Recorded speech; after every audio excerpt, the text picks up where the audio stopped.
is a result of prayer, I think, because that draw is a good draw, although it's not easy, but it's something that we can get. What do you feel about Keshi, and what advice would you give the Nigerian Football Federation, the National Sports Commission? How do we prepare for the World Cup next year? Do we bring a foreign coach? Do we bring a foreign assistant? What do you see? And what do you want to see? Well, first, I have to say that Stephen Keshi should be left alone. Okay. We don't need a foreign coach. You see that unlike terms attracts. You have the negative, you have the positive. It is when they come together, it works. So, Stephen Keshi, we should leave him the way he is. He has given us result with plus and minus. He has given Nigerians result. And this time, wanting to bring a foreign coach is a distraction. No, yes. We should not do that. Never. Because Never again. These guys, they have succeeded in, with their weakness, with their strong points, they've succeeded. Do you agree with Reverend that this World Cup next year could be Africa's best, that Nigeria could be achieving Africa's best ever performance at the World Cup? Yes, depending on our preparation. Okay. Because if you watch other teams across the world, look at what happened on Tuesday night, Bayern Munich with Man City.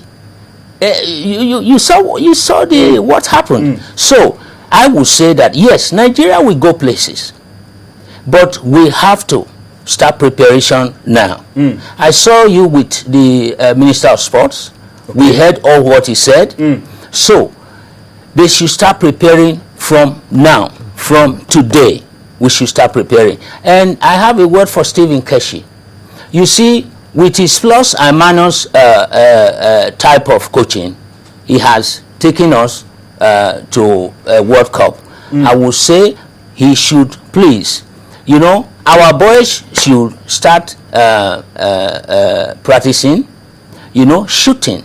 We used to see like Yakini, they put ball on the run.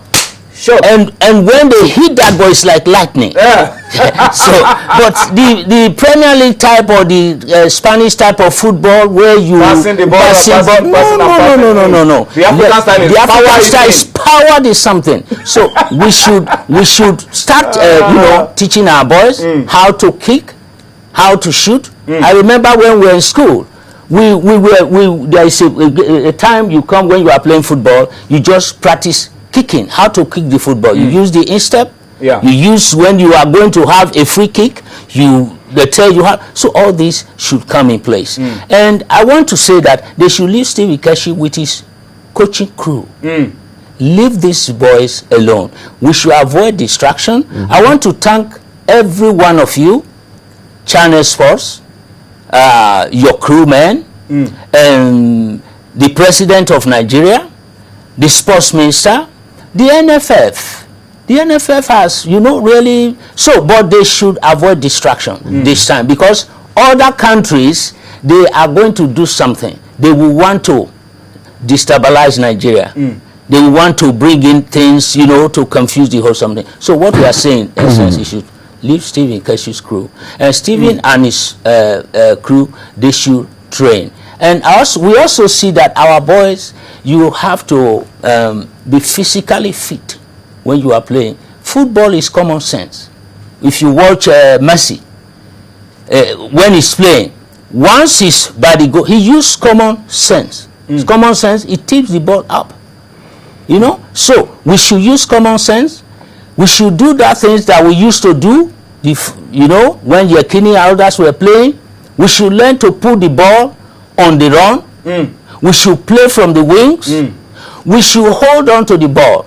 And also, when our opponents are playing fast football, let's make the game very, stupid. Make it useless. I think Keshi should come and get Joseph as a technical consultant. But let me come to you. Let's leave the Eagles. Maybe we'll talk about the Eagles later on. Women's football. I know you have also played a huge role in supporting the Falcons, the Falconettes, and all of that. Yes. We've had a lot of success with our girls, particularly on the continent. Yes. Our under-20 girls are going to be playing Tunisia this weekend. What can you say about the women's game? Well, and the fact that it is not really measuring up in terms of what we were able to achieve a couple of years ago. Well, I started with ministering first to our sports people when the Super Falcons came to Los Angeles. That was 1999. The US 99. 99. And yes, and we got involved, praying with them every night, going to their hotel, to encourage them. They played their warm-up matches, played against China in the warm-up match, then played against North Korea at the Rose Bowl in Pasadena. So, and we won.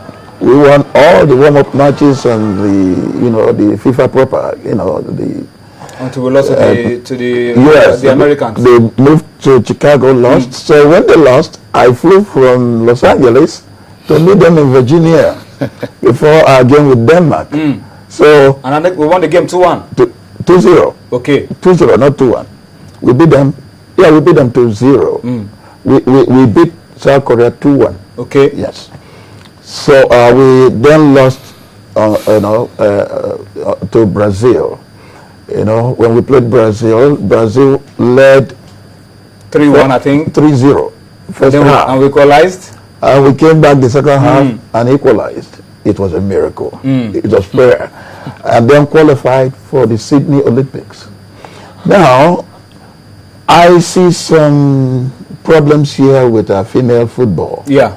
They are not being encouraged like their men counterpart, So I think the NFF, I know them very well, most of them are my friends. Okay. So they should really sit up to encourage our women and treat them like the men. The women, we've won the African Championship 6 out of 8 times. Yeah. And yet, they've not been celebrated like the men. And I think it's not fair. It's not fair enough, please. My friend Presidio, Marjorie, please. We should do something, and Barrister Musa is a good friend. They are my friends. Do something for the girls. They should do something for the girls. And if perhaps the president of the nation, President Goodluck Ebele Jonathan, is listening, please, you must do something for the girls.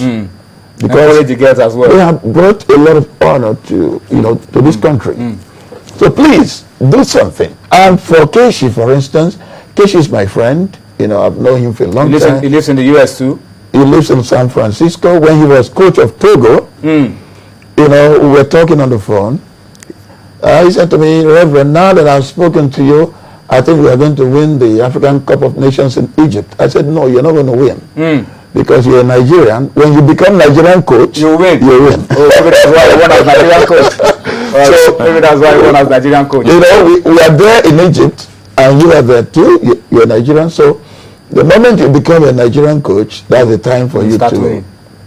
And thank God, nobody should change Coach Keshi. He's our coach. I said this in 2002 when we qualified for the World Cup. They removed Amodu. I said no. No.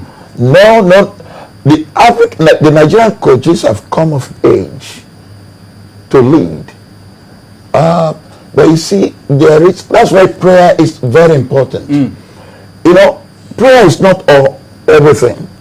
You must prepare very well, because the Bible I read says, work and pray. Faith without works is dead. And it also says work and pray. Exactly. You can't watch and pray. Yes, you can't. If you're a student, for instance, you have to study. You say, well, I don't have to study. Let me just pray. I can pray. You will fail your exams. In flying colors. Unless you read and pray. God will help you. we must prepare very well for this World Cup.